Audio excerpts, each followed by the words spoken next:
My name is Sabrina Barner. I'm with the Standard Journal in Milton. A lot of people might see the state of this country as hopeless or nearly hopeless. So what would be your words to them, especially to young people who feel like they have no chance at the American dream? Well, I appreciate that question, Sabrina. And look, I frankly know how a lot of those kids felt because I grew up in a pretty rough family, and we didn't always have a whole lot of money. And I remember there were times where I looked to the future and wondered whether things were ever going to get better than they were, when I was a teenager, when I was growing up and living with my grandmother who was struggling in very big ways. And I think that my message to them, most importantly, is don't give up on yourself. One of the things that I've come to appreciate is that, while sometimes we had it awfully rough and sometimes we were pretty poor, that in a lot of ways it gave me a perspective on the world that I wouldn't have had if I'd been born with a silver spoon in my mouth.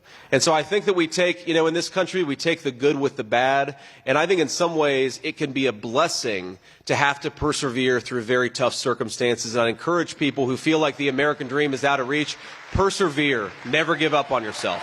That's the first thing I'll say.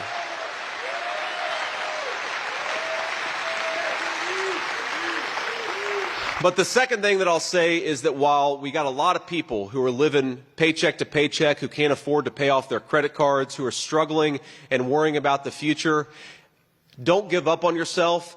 But my job as your next vice president is to make it just a little bit easier for you to work hard, play by the rules, and get ahead in this country that all of us love.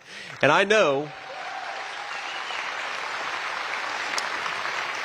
there are a lot of people out there who feel like the American dream is unaffordable. I talk to a lot of young families, young couples who'd like to buy a home and start a family, have a baby, and they feel like they can't because things are too expensive. One of the things that I promise is that when Donald Trump is in the White House, we will fight every single day for you. We'll fight to make the American dream more affordable, and we will rebuild the greatest engine of prosperity the world has ever seen. We've got to get better leadership in there, so go and vote for Trump. That's the final thing I'll say. Go and vote for Trump by November 5th.